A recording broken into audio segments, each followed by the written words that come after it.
on était confinés partout. Dans les chambres où on devait aller, quand le matin on devait aller à la chambre et on devait manger séparément.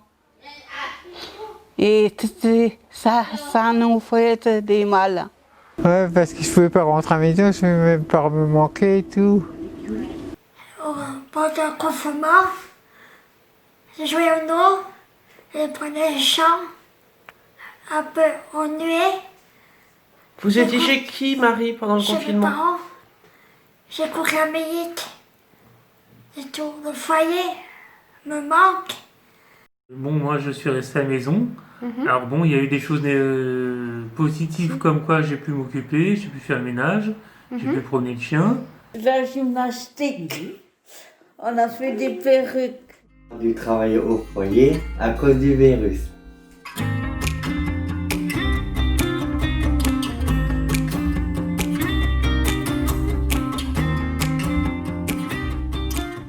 Et je suis bien heureux, bien content pour le travail au couloir.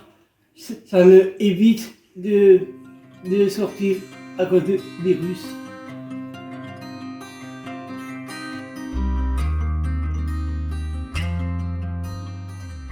Alors j'ai toujours eu du contact avec eux, alors avec son éducateur qui était son référent pendant le confinement.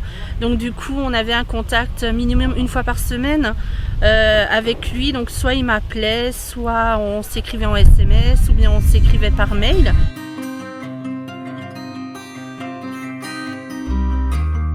Ce qui s'est passé, c'est oui, j'avais l'éducatrice de Myriam, donc Elodie, qui s'occupait d'elle depuis son entrée à l'IMPJE. Donc Myriam avait 3 ans et demi, donc là elle en a 8.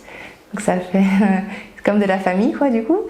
Et du coup elle et moi on a pu quand même travailler sur certains comportements que Myriam avait à la maison. Donc on faisait comme des petites visioconférences comme ça où voilà, je notais tout, elle me disait comment faire. Donc ça m'a quand même permis d'avoir quelqu'un, enfin je me suis dit ça, j'ai quand même quelqu'un qui pense à nous quoi, enfin à Myriam, parce qu'en fait à part Elodie, j'avais plus rien. On a demandé d'avoir des visites, donc Thomas est venu à la maison 2 fois, et du coup pour avoir un contact et faire des petites activités avec elle. Les nouveaux comportements sont apparus chez Myriam qu'elle faisait pas avant, et je savais pas comment gérer ce truc, en fait. Après elle escaladait tout et tout ça, dès qu'il y avait quelque chose, elle me refaisait ce comportement, et du coup c'est vrai que j'étais perdue parce que je savais pas comment réagir. Parce que moi quand je l'engueulais, que je criais, elle refaisait encore plus, c'était ça tout le temps. Donc du coup, j'étais un peu perdue. Donc c'est vrai que Elodie m'a quand même aidée à relativiser aussi, surtout.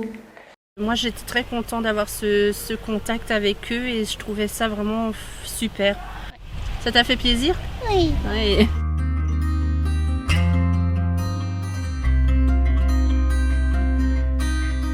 Donc Caroline avait tout de suite envie de retourner travailler. Elle nous parlait de ses collègues.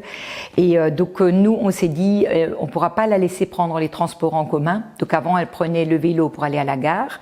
Elle prenait le train d'Erstein à Benfeld.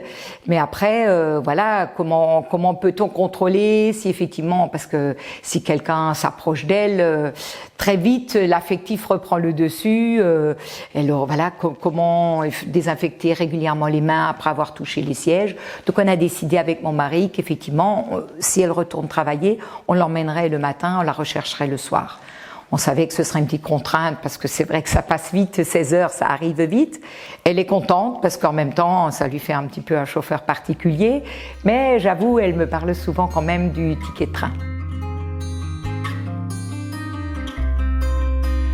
C'est un changement du jour au lendemain. Ah oui, complètement, oui. Il a fallu séparer les résidents, il a fallu leur rappeler plusieurs fois dans la journée que pour ceux qui le pouvaient regagner leur chambre, pour ceux qui le comprenaient aussi, puisque certains ne comprenaient pas, que voilà, rester dans la chambre, respecter les distances.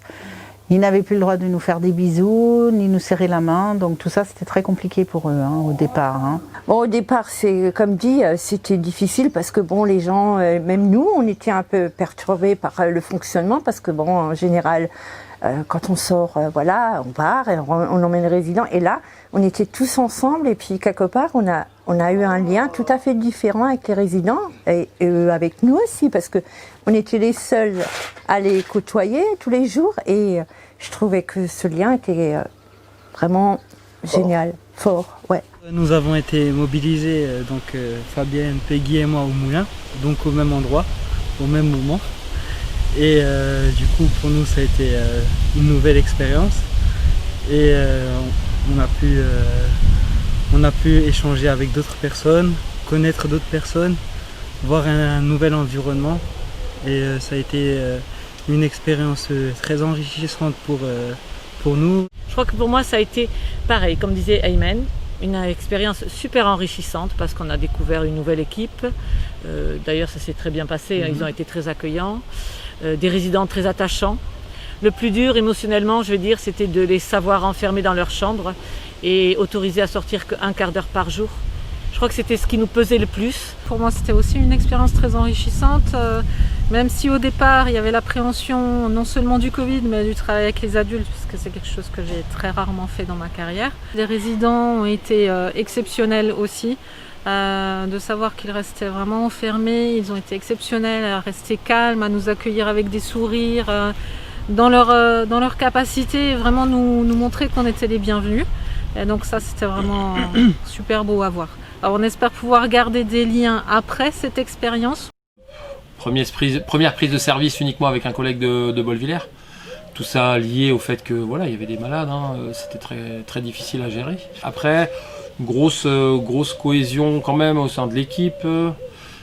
Point positif, c'est que les gens étaient là, ça sert à l'écoute. Et c'est vraiment enrichissant dans le sens où on a vraiment pu se mettre à la place des travailleurs, être en situation de travail, vraiment pouvoir un petit peu être sur le terrain en fait et reproduire un petit peu les mêmes gestes, les mêmes travaux qu'eux font.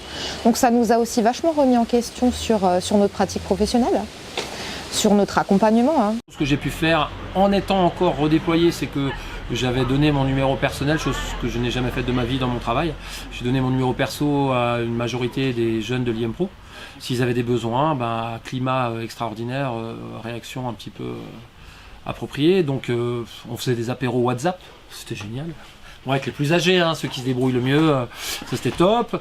J'ai eu des messages pour Pâques, de la famille, des familles, voilà, vraiment que du positif. J'ai été très touchée par les personnes qui ont téléphoné, par leur courage déjà, parce que c'est pas facile de prendre son téléphone, de communiquer une angoisse à des personnes inconnues.